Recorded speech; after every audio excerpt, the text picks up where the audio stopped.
Good evening, Drew. Hi, Paul. How are you? Oh, boy.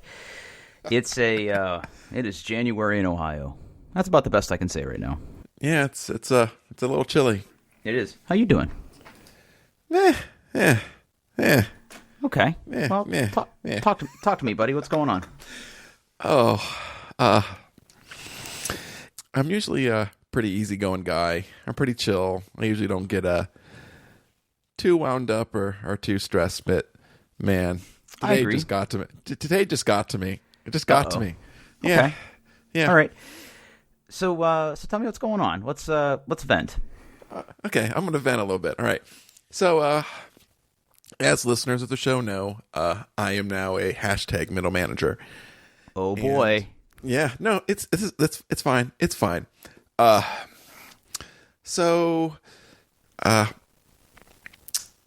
This is the first year where I'm really responsible for helping develop the budget for my team and the larger team I work with, which means a lot of phone calls with vendors, and it's just talking with strangers over and over again, and it's unpleasant. But if that was the only thing I had to deal with, I could deal with that as well. Today also, we're bringing on a contractor to help us do some stuff. But where I work, we are desperately low on space. So I had to give up my cube today and move to a very, very tiny desk. It's not pleasant. It's very small. It's very cramped, very crowded. I'm sure if you remember, you're familiar with what I'm talking about.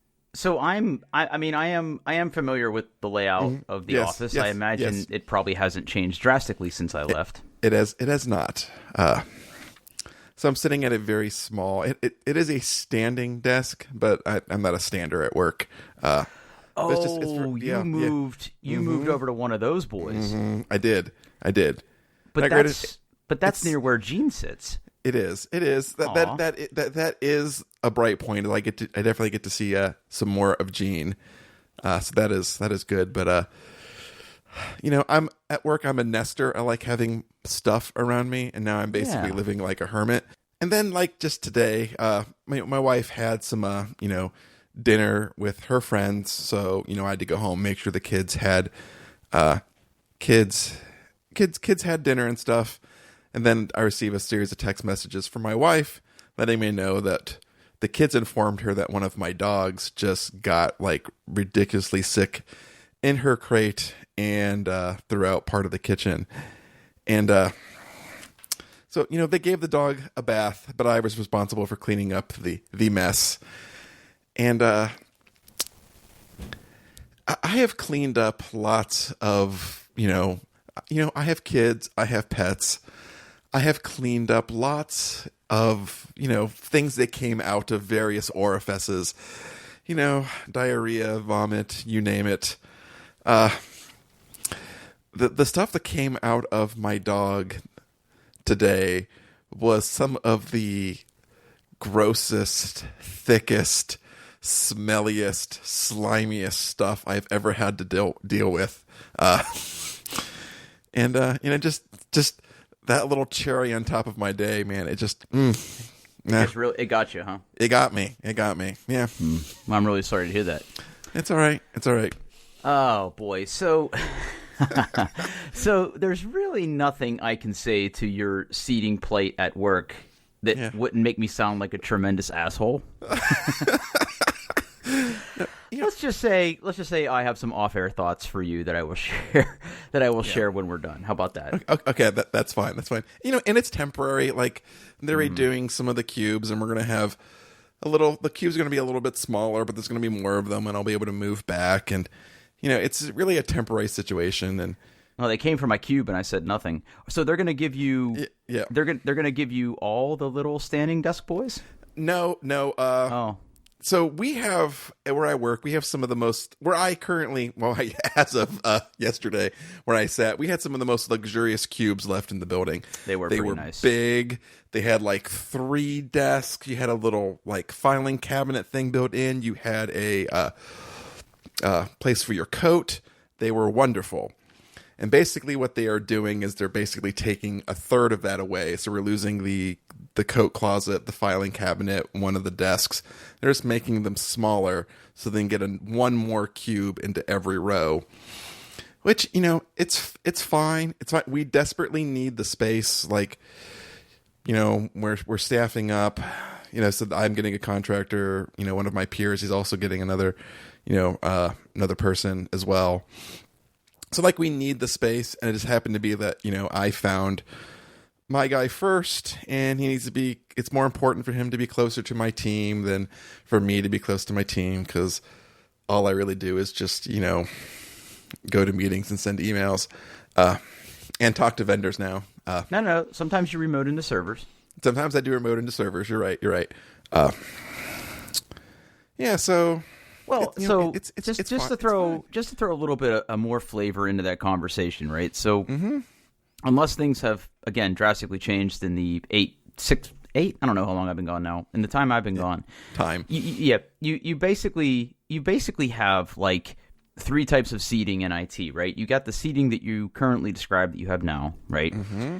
And then that's kind of like in the middle of the building, and then over in kind of the developer main IT like wing of the building, you have the cloverleaf configuration. Well, it's not really a cloverleaf. It's more of a like a pinwheel orientation where you've got little islands of developers roughly separated by area of responsibility, and then that's like half the room, and then the other half of the room they converted to these little narrow standing desks that you basically get a filing cabinet and a coat hanger.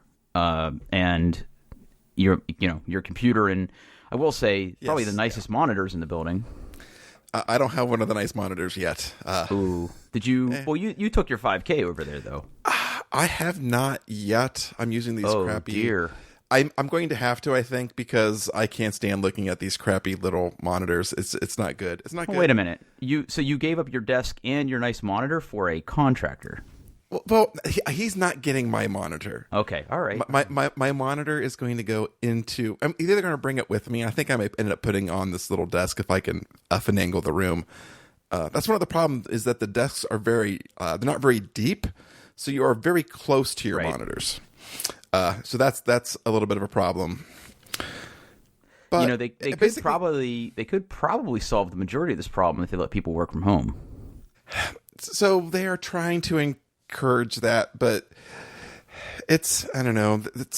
There's a lot of meetings. There's a lot of meetings. The culture is very face-to-face, have a conversation with somebody. So, like, if they really want to, embrace remote work, because there's going to be some cultural changes that need to happen, and people need to get more used to using like video conferencing technologies, and they're getting better. They're retrofitting all the conference rooms to have these nice like AV equipment in them, and the ones they ended up putting in recently actually like work well, which is a surprise, because most like conference room AV equipment is the first 10 minutes of every meeting is spent trying to figure out how to get it to work, and these work like reliably, which is baffling. And it's all integrated with Teams and everything. It is. It's all integrated with Teams. I like to hear that. Yeah, it's actually really nice. If you schedule a meeting and you make it a Teams meeting, when you go into the conference room, there's a nice little... It's not an iPad. It's like an HP knockoff, but it works. And there's basically a big button saying, hey, there's a Teams meeting in here. And you push the button, and the video camera wakes up. And it's one of those where, like, it zooms in on the person who talks and, like, focuses on the room and turns on the... connects to the team meeting, and turns the television on automatically to show all the other participants, and it works like reliably every time. Yeah. Hey dingus. Yeah. But still, like, remote work isn't something that we really have embraced fully yet. But yeah, I'm sitting in one of those little. little cattle pens of a little standing desk, and it's just and it's temporary. It's temporary. That's what I keep telling myself. Yeah. So, obviously, again, when I worked there, I sat on quote unquote main IT floor for most of my time there, and I also sat where you currently are sitting. Before you got evicted. Yes. I sat in the same area, and say what you want about open office plans, and I know that the majority of people sort of hate them. When I worked with you, that was the first time I'd ever been exposed to an open office. Previously, I had either a pretty high wall cube or a private office that I had. So that was like a pretty new experience to me. And I will say that I adapted to it pretty quickly. I sort of miss having a big open office to walk around and have conversations with. It can get a little noisy, right? It can get a little distracting, especially when like Nerf darts are flying around and all that. But like, by and large, I thought it was a pretty positive thing. And like over where, your team is now, it's much quieter. Not that conversations don't happen or everything, but kind of like the main pulse and energy and, speakers blaring and steaks cooking and like everything that happens in that general area. Yeah, I don't know. There was a certain energy there that I think the good outweighed the bad, in my opinion. Yeah, I've never had an issue with the open office plan. Like, I personally always invest in a good pair of headphones, and if I want to focus and concentrate, I just put those on and kind of disappear. But I like the kind of organic nature of just, having conversations, whether they're work related or not. Like being friends with the people you work with is a big part of work. So just being able to like you said, like in that big room where all the developers are, it's kind of like there's like a pulse to the company. You kind of get a vibe of what's always going on. Yeah. Yeah. But I just wish I had a bigger desk. Would you be? I mean, you'd probably be fine with a pinwheel, right? Oh, absolutely. Yeah. They do pack you kind of in on those standing desks. Yeah, and they're just not. They're not good on any way a table can be good. Well, listen, you don't have to go into too much detail here, but I'm sure that given the space issues, they're probably looking at yet another reconfiguration, right? Yeah, I mean, but our building, we're just jam packed into it. Like we're bursting at the seams. Mm-hmm. So I think something more drastic is going to have to be done at some point. But yeah. That'll be awkward. Yeah, I already know how that's going to go down. But anyway, we'll see. Yeah. So you had a pretty stressful day. Yeah. It was kind of stressful. Now, not to pile on a little bit, but, in addition to all your vendor wrangling and meeting havings, you guys have reviews coming up soon, right? Yeah, or whatever it is that we pass off as reviews. Fair point. Yeah, not all reviews are created equal. No. Then this will be your first time going through that, right? It will be. As a manager, yeah. Yeah. You worried about that? That is firmly that's future Paul's problem. Got it. You have the more immediate needs of cleaning up animal puke and cooking. Yeah. I don't. Honestly, I'm not too worried about it. It's not like I don't have conversations with the people that report to me on a regular basis. So, there's not a lot of issues to correct or negatives to focus on. So I think mostly it's just going to hopefully be, I think a big focus for this year for me is going to be making sure that, my guys are getting the training that they want. Pick a field that you kind of want to invest more in. Let's get them some training in that. Maybe get them out to a conference and just, focus on their career development in that aspect. Yeah, so, for your guys' sake, I really hope that's Kubernetes. Oh, yeah. That's actually one of the vendors I was talking to today was, you ever heard of Rancher? No. Oh, wait, Rancher? Rancher. Oh, he said Brancher. No, Rancher, yes. I've heard of Rancher. So we had a guy out from Rancher today to talk about pricing and training and stuff like that. So, yeah. Why Rancher? Just out of curiosity. So a few reasons. One, they have I'm going to get like really nerdy here for a second. I'll try not to get too nerdy. They have a really nice Kubernetes management portal where you can manage multiple Kubernetes clusters, and kind of takes. It's great for people learning and who don't really understand kubectl, because it kind of walks you through a lot of those commands for you, gives you a nice GUI, kind of rolls up all of your clusters together, whether they're on-prem or in the cloud, into one place. So it gives you kind of a nice multi-cloud. And another thing they do is when you pay, Rancher is 100% open source. If you want to run Rancher today, you can pull down from the Git repo, follow their instructions, and run it. From what I understand, they are it's going to be that kind of very Linux model where it's always going to be open source. You don't have to pay for anything if you want. They believe in the product. But there are some customers, maybe like ours, who want to have support. And not only do they support Rancher, they support Kubernetes. Yeah, that's a pretty common thing.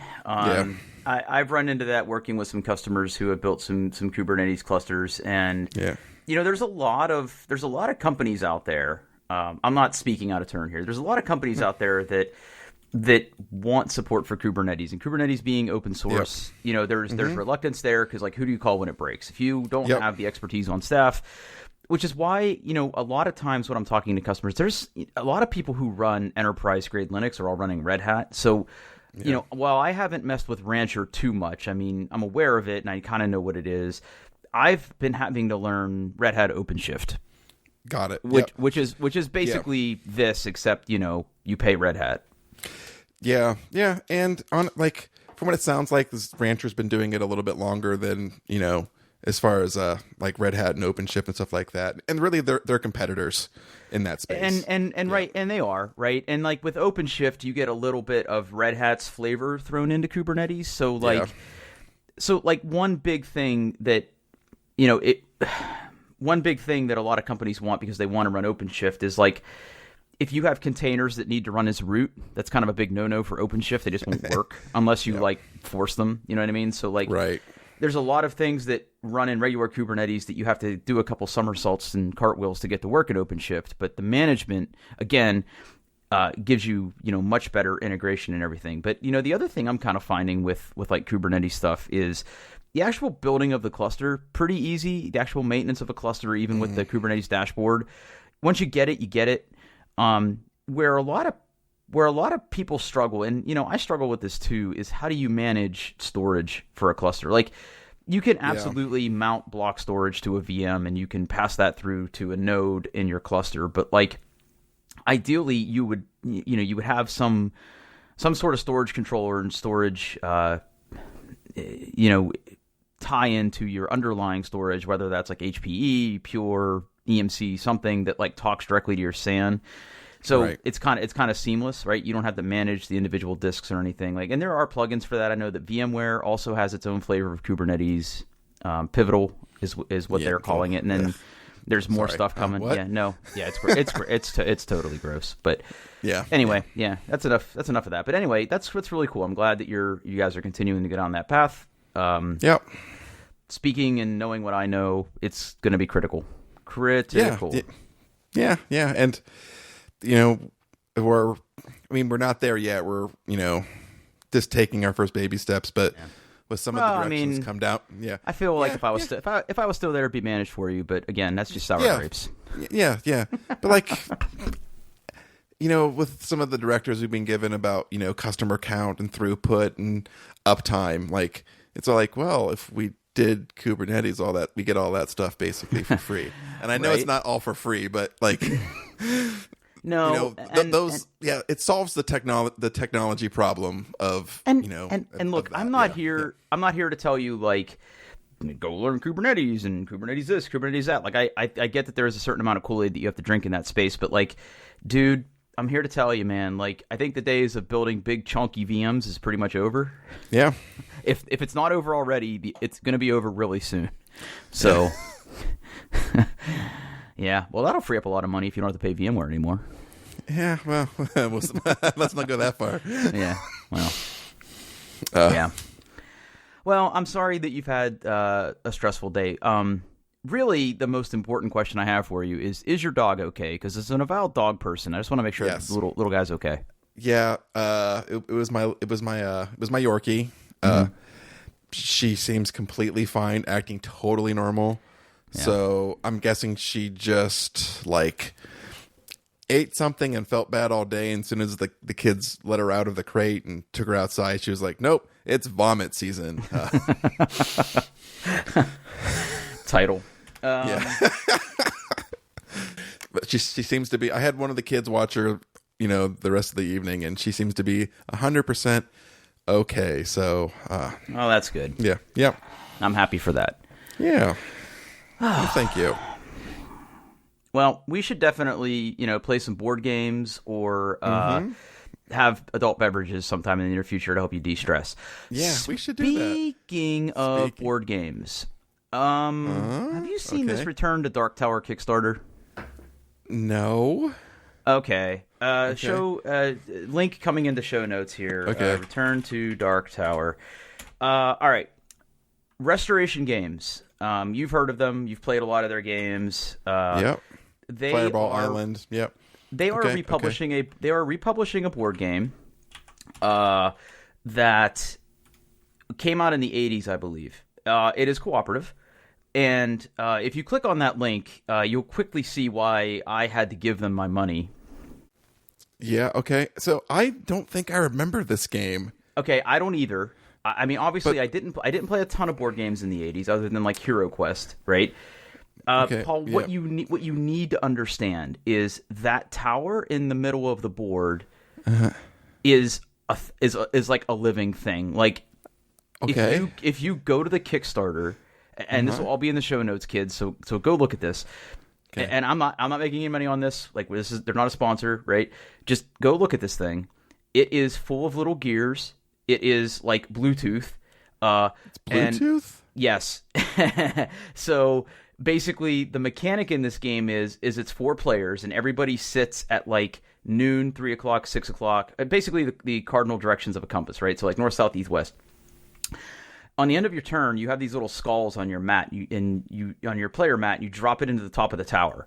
Sometimes it comes out right away, which is like good, but most of the time it doesn't. And then at some point in the future, it's just going to spit a skull at you. Okay. And then depending on like where it lands, bad things happen. So I kind of understand how the gameplay works and everything, but it lights up. It's got LEDs, which I know you love, but this fascinates me. So without clicking on the Kickstarter, Paul, what do you think something like this is going to run you? Oh boy. Okay. Well, I'm on the Kickstarter page, but I haven't looked at the pledge levels yet. I was just looking at the pictures. Mm-hmm. Okay. So I see some minis. It looks like it comes with 4 player minis. Mm-hmm. There's a lot going on in that tower. Oh my God! 1, 2, 3, and 4. Like once I got the emails that basically talk about like the generations of the tower they developed. Because by the way, some pretty big names behind this. By the way. Okay. All right. So I know I'm going to back it immediately. Okay. So it's got to be more than $100. You're correct. Okay. The question is how much more? So the base pledge that gets you the game is $125. Okay. But that's for weak sauce babies, right? Those are for the plebs, right? Like I'm not here for that. Oh, there it is. I see it. The As Calls Fortune pledge level. Uh-huh. Yeah, you get the base game, all the stretch goals. Mm-hmm. You get the first expansion, which is very common in Kickstarters. You get miniature upgrades, token upgrades. Which, you know me. Mm-hmm. Mm-hmm. Oof. And that's the high level is $225. Yeah, so that's what I'm in for. It's gonna be a year, right? February 2021 is expected delivery date, right? And like I'm pretty susceptible to Kickstarter fatigue, right? It's like I get notified about board game Kickstarters from a million different directions, so I've had to be a little choosy. And when I first saw this, I saw the tower because that's what immediately you're drawn into in here. And I'm like, all right, this is another gaudy miniatures thing that I don't need. But I basically ignored it for a few days. It ignited Board Game Geek. It ignited a bunch of different things. And if you scroll further down on that page and you start looking at what actually goes into this tower, yeah. Mm-hmm. And by the way, looks like they have a video of a playthrough with one Tom Vassell. So. Yes. So, and the other thing is Restoration Games is working with two very, very, very well-known developers on this. So Rob Davio and Isaac Childress are also, are in this, right? So, yeah. So those guys design amazing games, very well-respected games. And so, Restoration Games, if you're not familiar with them, they're really good at taking board games, especially from like the late 70s, early 80s, bringing them up to what I will call current board game production levels. So nice components, streamlined rules. They sometimes will tinker with the formula to make it a little more playable to, depending on how nostalgic you are for the original, a good or a bad thing. I have found them to be pretty good. So I'm really excited for this. They have a rule book out there. I've read through it. I'm pretty excited for it. Yeah. So I wanted to call your attention to that because, boy. All right. I'm pretty excited for that. I have 11 days to decide what I'm going to do. Yep. Well, my thing is, when you and I play a game, and this has happened to both of us, where like we play a game and it's like you play it once and you're like, yeah, I have to own this. Mm-hmm. We both have ordered games while we're playing the other person's game. Guilty. More than once. Yeah, more than once, by the way. More than once we've done that. Mm-hmm. Now, given the cost here, right, this is one of those things that if roles were reversed and you said, hey, Drew, I funded this, I probably wouldn't buy it. Only because, number one, one of the pledge levels here, I don't know if you saw, is for basically retailers, right? So... You can make a pledge to get this in your store. Now, the game store that you and I both know and love, located here in Dublin, Ohio, called Beyond the Board. Mm-hmm. Great store. Great store. The owners there will usually jump in on a pretty popular Kickstarter. So I'm willing to bet that they will be getting copies of this in. And they will make copies of this available, kind of post-release, I am sure. Of course, the big draw here is getting some of the exclusive stuff, which really is what I'm here for. So, I mean, you're a big boy. You do what you want. I just know that the cost is not insignificant. We're not talking about a $60, $70, even $100 board game here, right? We're talking... Yeah. Oof. Yeah, but oof. Yeah, I'm going to have to watch some of those videos tomorrow. Yeah. So, yeah, definitely watch the tower one and how it works because it's fascinating. It's totally fascinating. Speaking of me not being able to help myself, Paul, you'll remember 2 episodes ago we talked about my my very, very first world problem of I still have gift cards to spend. Okay. Yes, I remember. The gift cards have been spent. All of them? All of them. All of them? All of them. Yeah, okay. All of them. All of them. Yep. What did you get? So, I'm going to be building another water-cooled PC. All right. Okay. So here's the deal. No. It's okay. It's okay. I deserve that. So let me try to explain myself. Okay. I can't wait. Yeah. So for those of you that don't, this is really inside baseball. But in the document for the show notes today, I basically put a note that says Drew can't help himself. That's the step we're on here today. Okay. So just settle down for a second. All right. So you'll recall that when I wanted to build this water-cooled PC, and that was obviously fraught with trials and tribulations. This was a very, very first-time thing for me. There were some pretty valuable lessons learned. I went over budget. And you'll also remember that my plan for my original building of this computer went south very quickly, and I was left with some expensive parts that cost me a few $100s. Actually, I think it cost me in total about $280 worth of equipment that was going to cost me $400 to return because of having to ship it to like Slovenia and getting it there and insuring it. And like at the end of the day, it was going to cost me $400 to get like $250 back. So I ended up not RMAing those parts and just holding on to them because I knew in the future I was going to do this again. It's not like these things go bad. They've just been sitting in my back cellar with some other computer equipment, just kind of waiting for the day that I was going to be building this. So, of course, once I built my computer, once we got through the holiday rush, you'll also remember that one of the things I really, really wanted to build in my new computer was a Ryzen 3950X, which is AMD's newest kind of high-end consumer desktop processor chip. It's not a traditional high-end desktop processor like their Threadripper series, which has also been refreshed. But like the price difference between the highest Ryzen 9 and the cheapest Threadripper is like probably $450 difference, right? So like a Ryzen 9 3950X is like $750. Base Threadripper is like $1150, right? So there's almost a $500 price difference between the two.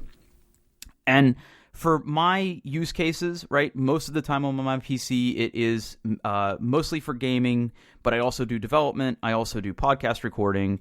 And at some point in the near future, like I've mentioned kind of in passing, I would love to do some streaming in the future too. So, long story short, I have these gift cards burning a hole in my pocket. I hem and haw. I thought about maybe buying a drone, but I'm like, that's one of those things I'll fly it twice and never use again. So like, kind of went back and forth a lot.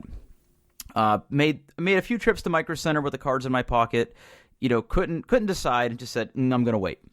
That all came to a head about a week ago. I went to Micro Center. And I'm walking around and I notice that they have ample supply of the 3950s.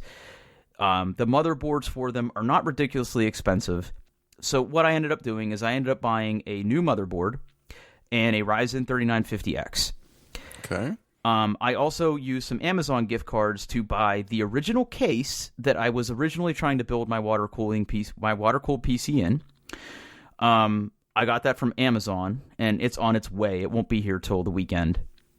And I'm going to try to build this new 3950 with this new setup. Now, having said that, I'm taking a little bit of a hit here because even with the gift cards, I still spent some out-of-pocket money because the motherboard I bought is technically one step up from the model that I previously bought.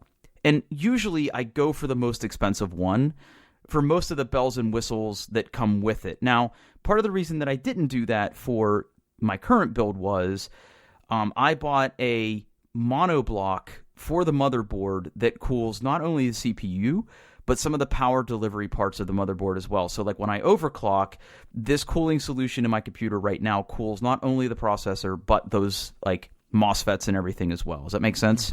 It does, yeah. Okay. This new motherboard I bought, in contrast, doesn't have a monoblock available to it. So it's just going to be a traditional CPU block, similar to like an all-in-one cooler that is going to go on that. Now, it's still going to be a custom loop. Like I still have to plumb it and everything, but like this motherboard also has its own MOSFET cooler ready to be water-cooled built into the motherboard.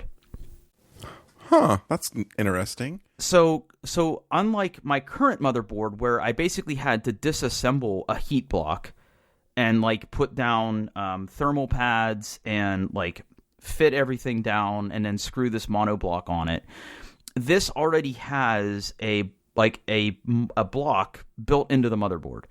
So it's going to require a little extra plumbing, but it's going to provide the same level of cooling that I have now, if that makes sense. Yeah. So, but to that end, here's the thing. I could have rolled with my current motherboard and cooler, but the problem is, in order to do that, and I'm going to have to do this anyway, right? Like I'm going to have to like drain my loop, flush it, clean it out, dry it out, like all that stuff. Like that all has to be done to disassemble this thing, which is going to be not an insignificant amount of time. But if I take the current cooler off of my motherboard, it's not like I just have to replace my thermal paste, which is just, wiping down with isopropyl alcohol and reapplying. I'm also going to have to like get new thermal pads, trim them, put them all back together.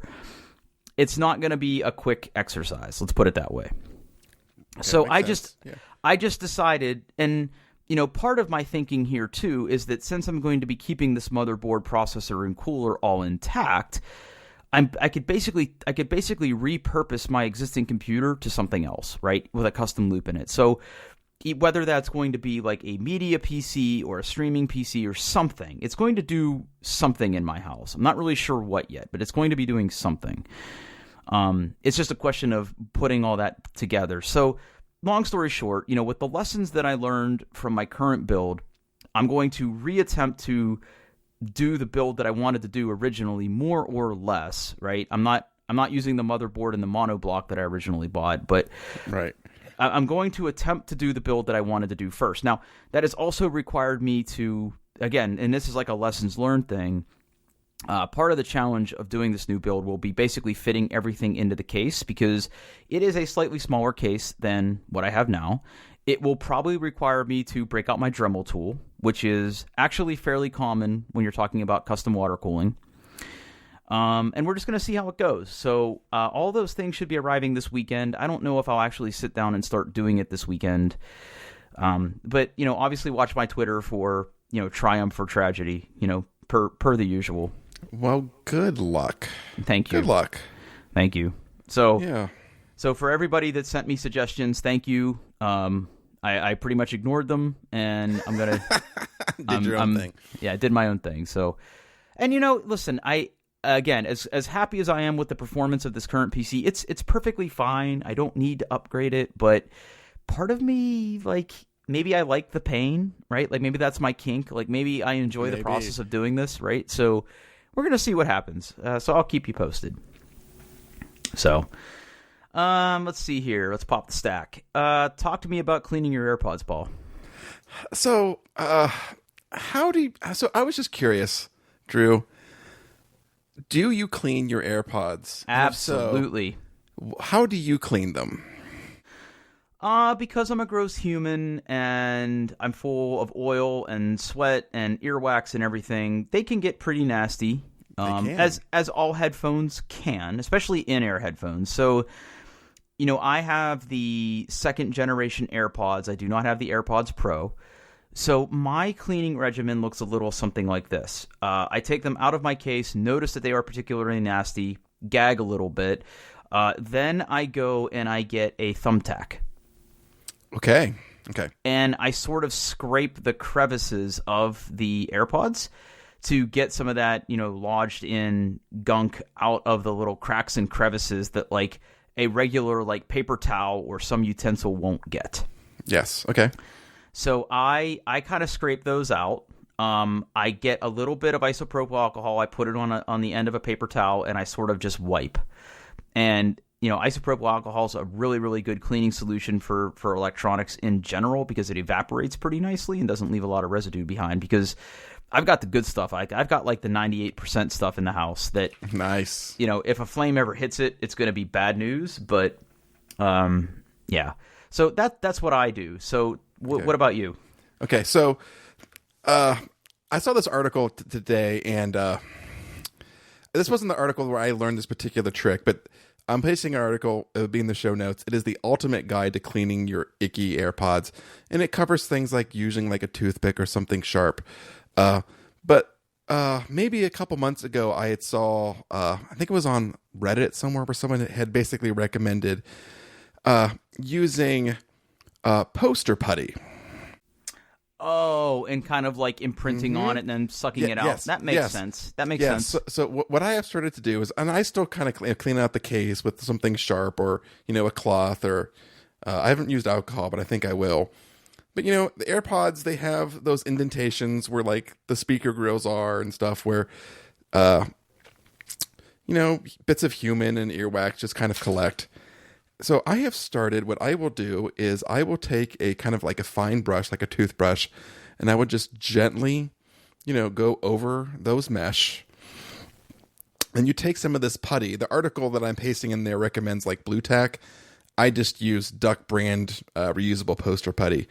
You take a little bit, you kind of warm it up in your hands a little bit, get it soft, and then you just lightly push it. You don't want to push too hard because it can get stuck. But you just push it lightly into those spots, and man, like, it just grabs all the bits of human right out of there. Mm-hmm. It is pretty spectacular. I am reading the article you just linked, and holy crap, mine get dirty. Mine don't get that dirty. Yeah, that is assault. Yeah, I have some oily ears, so I try to clean mine at least once a week. Yeah, I use a lot of the same techniques that this article has. But this is a very, very detailed article about how to clean your AirPods. But I really wanted to point out for all the besties out there who have them and are thinking of ways to get them cleaner, is get some like blue tack, get some poster putty, and use that to suck that nasty human right out of those indentations. It works magically. Yeah. Hey, speaking of the besties, we were reminded this past week of our reach. Yeah. Yes. Yeah. So, we had a few people reach out to us on Twitter. We get a lot of questions sometimes about things we talk on the show. And I got to tell you guys, I appreciate all 6 of you or whoever's actually listening. But I haven't really checked on our listen stats in a while, Paul. But it was pretty cool. I think a lot of people kind of chimed in to say they were listeners, and that was pretty cool. So if you're listening and you've been here with us since the beginning-ish, thank you. Yeah, it really means a lot. Every time, someone at work says I spent my commute with you, or I'm listening to you. I'm listening to you talk about your battle jacket. It means a lot. Thanks for listening. Do a lot of people you work with listen to it? I wouldn't say a lot. Yeah, well, just so you know, I do this for us. I don't really care how many listeners we have, but I'm in the same boat. Yeah. But it's steadily growing. So that's good. Yeah. Yeah, I know that you have. I know Bestie Nikki constantly antagonizes you, which I appreciate. Yeah, especially with Snoopy related paraphernalia. So I'm here for that. I love it. I love it. I love every moment of it. Yeah. So thank you, listeners. Okay. So that's really cool. I like that article. It looks like browsing through the article you just linked about cleaning the AirPods. Yeah, sorry. It looks like it pretty much mirrors my regimen. I will say that I've never done the tack thing, and I should probably I like how they use the wooden skewer. Not that I'm puncturing my AirPods with a thumbtack, but I think using wood over metal is probably a better choice. Yeah, I like that tip as well, because I used to use a push pin and getting that stuff out of there. But dude, I use a brush on those indentations where the grills, the screen is first, and then hit it with the poster putty, and man, new. Have we shared our ultimate phone cleaning product that you turned me on to? I don't think we have. We need to dedicate a little time to that. So you own this because you turned me on to this wonderful product. So go ahead and let's do some product placement here. Go ahead. Okay. Tell us. I'll make sure a link is in the show notes. I was looking for the best screen cleaner that I could get. Something that didn't leave streaks, something that really, cleaned all your screens, your monitors, your watches, your phones, everything. And I came across this brand called Screen Mom. And I think their number of reviews is I can't find it on Amazon. Oh no. Hold on. Panic. Hold on. Let's see. Wait, no, they still have to have it. There it is. Okay, they don't. The Amazon SEO doesn't have the word Screen Mom in the title anymore. But that's what it's called. Yeah, but no. Okay, this is a Amazon SEO corner here. It is now called Screen Cleaner Kit, best for LED and LCD TV, computer monitor, laptop, and iPad screens. Contains over 1,572 sprays, very specific. And each large 16-ounce bottle includes premier microfiber cloth. Now, it is sold by Screen Mom. I will make sure a link to this goes in the show notes. It has 6,159 reviews and has 4.5 stars. So I think that's pretty amazing for the number of reviews. And by the way, when you order it, you get a bottle of this wonderful solution, and you also get your own microfiber cloth. Yeah. You actually usually get, is this one bottle or two? I've only ever gotten one. This is one bottle. Yep. Yeah, it's one bottle. You get this nice big purple microfiber cloth. It is luxurious. You spray a little bit of that Screen Mom on the cloth, and you go after your electronics, your screens, and it's just, the finger grease just melts away. It's gone. It doesn't leave a streak. It's Yeah, it is a wonderful product. I'm going to spray some right now. I first used it, because it was at your desk, and it is wonderful. Yeah. It does a really good job of cleaning all of your electronics. I use it on my iPad. I've used it on my MacBook Pro screen. I've used it on my iPhones. Same. Yeah, I'm sure that it is a solution that is available in many different forms, but I've had nothing but good experiences with this product, thanks to you, largely. Yeah. I remember the first time I ordered it on Amazon, my bottle came to me punctured, so it leaked all over the box. Yeah, that wasn't great. But I have since ordered bottles. I've always got one nearby. I've got at least one bottle in my house. I probably have two, maybe, because I think I bought some extra because I thought I was out. But if you're looking for a good screen cleaner, definitely check this out. Link in the show notes. Because that's what we do now. We sell things. It's totally good. And it smells nice too. Mm. It has pretty nice. It has a pretty pleasant thing. Yeah. Let's see here. Where was I even going with that before I started talking about that? I don't know. Okay. I'm gonna save one of these topics for next time, but we're gonna close with this one. So, it's coming up on tax season. I started getting my tax documents in the mail. Yes, same. Yeah. Do you do your own taxes? Most years I do. Every once in a while I will have a special situation where I don't feel comfortable doing them, and I kind of refer to a tax guy. But I don't have a lot of crazy stuff in my life, and I don't find it that difficult to do my own taxes. I've always just kind of done them. So I just use I think I use TurboTax or something, and just pay the whatever it is, the $40-$50, and type my stuff in, and then bam, tax is done. Now, how do you do your taxes, Drew? I usually use TurboTax, but there's been a lot of blowback in the past year against TurboTax. I don't know if you've seen that.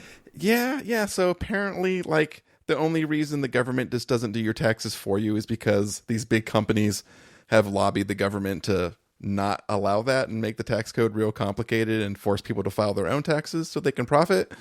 There's some interesting things to read about kind of how TurboTax is basically forcing you to pay extra money to do something that should be free. Yep. And I don't know how I feel about that. I've been a TurboTax user for the past 10 years. It's pretty convenient. It handles pretty much all of my tax situations. It's not overly complicated. Even when I was doing contracting work or teaching classes for people, handles that pretty brilliantly. I've never had a problem. I've never had an audit, knock on wood. It seems to work for me. I will probably just say screw it and do it again this year. Same. Yeah. And I have a guy who manages my investments and everything, and he has a way for me to get all that data into there pretty quickly, and it works for me. I'm still waiting on a few documents to do mine. I'm typically a person who does my taxes super early, usually because I get a refund. Last year I did not get a refund. I probably will. I ended up owing a lot last year. I probably, if my calculations are correct, pretty much break even this year, but that'll remain to be seen. Yeah, I firmly believe in the motto with my taxes is at the last minute is still on time. That's pretty much my entire life motto on it. Yeah. So I generally wait until the weekend before the 15th of April or whatever the due date is, and do them. It's one of the big reasons I do that now is maybe 10 years ago, I filed my taxes early, and then like coming in like in the beginning of March was another like tax document. Like, oh, that's unfortunate. Luckily, the government will allow you to amend your returns. Yes. But now I just kind of wait and just store everything up, and then, it doesn't take me very long. It's usually just like an hour. Yeah, I mean, once you... It's most of the stuff now, like, it pulls your W-2 for the most part electronically. Like, a lot of your details carry over from year to year. So it's really just like typing in a handful of numbers off of various pieces of paper you get, and bam, taxes. Yeah, I mean, they do make it super easy. I've got no problem like using it, and again, if you do it year over year, right, it does kind of keep track of things. You import last year's, you import this year. It gives you a nice breakdown of kind of what you paid this year over last, which is I find pretty interesting. So I haven't bought TurboTax yet. I usually just grab it from Amazon or Micro Center or whatever, and then I get it installed. I usually do it on the Mac, and it's, again, like you said, it takes about an afternoon, a couple hours tops, right? And typically what I do is like I go through it, I get the number, and then I kind of sit for a few days, and then I'll revisit it, maybe start over, check my work, and then I'll usually submit. Yeah, like the last time I had to go and actually get a tax professional to look at it was we had done something weird where like we had we have a health spending account, right? So we use that for our medical expenses, but it didn't have enough money in the account, so we spent some of our own money in medical expenses and then reimbursed ourselves from the HSA afterward, which is totally like legit as long as you have all your receipts. Well, I tried putting that on the TurboTax, and it just freaked out and was like, you owe all the taxes. And it was just a huge number. And I knew okay, I'm doing something that's just totally bonkers. Either A, I'm not telling TurboTax what I'm doing correctly, which is probably the case. I'm sure I missed something or some form I'm supposed to fill out. But it was just like, no, you owe everything. And so I'm just we went to, it was actually a husband of one of my wife's friends. We lost him in the divorce. But he did our taxes for us. And turns out, it wasn't as bad as TurboTax had said, but. Oh. Yeah. And TurboTax is pretty idiot proof in terms of that stuff. But I have gotten TurboTax in the weird situations where I go in and I enter something, and then I see the number, and it's that's not supposed to be right. And you try to undo it, and it still kind of hangs on to what you did for a little bit. And you have to manually go into form view and delete the document from your tax return. And you got to go pretty deep under the covers for TurboTax. And once you kind of step out of the nice guided path of TurboTax, boy, that is a bad program. Yeah, there's a lot. I mean, taxes are complicated for reasons that are beyond the scope of this podcast. But yeah, man, totally. Yeah. All right. That's a good one. What are your big plans for the rest of the week? I'm going to get through tomorrow. I don't think I have any meetings on the calendar, which is really weird. So I might try to get some actual, real work done. And, what? I'm hoping to have a nice, relaxing, quiet weekend with just chill with the family, maybe play some video games. What about you? Probably the same. I've got nothing major pressing this weekend. Just kind of work through some things and probably try to relax a little bit. I haven't been sleeping the best. I've been staying up too late, and it started to affect my just my general mood throughout the day, right? Because when I don't get enough sleep, I tend to get tired earlier in the day, and it just sucks. It's especially when you're working at home, where your comfy couch is in your field of view, right? So it's you kind of have to fight through, and been brewing a lot of coffee at home to basically power through those afternoons. It's just not a good place to be. So I'm probably gonna pack it in here after we're done recording, and then probably just call it a night, and then hopefully catch up on sleep over the weekend. Yeah, same. I like sleeping in. Sleep is the best. All right. Well, let's go ahead and cap this thing off. So tell us where people do the thing. As always, you can find us on that pesky internet at www.doingtheirbest.com. On the Twitters, you can get the show at Doing Best Pod.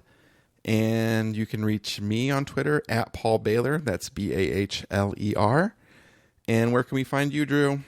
I'm on Twitter at PITTFURG. Follow me for pictures of dogs or generally bad advice. Yeah, there you go.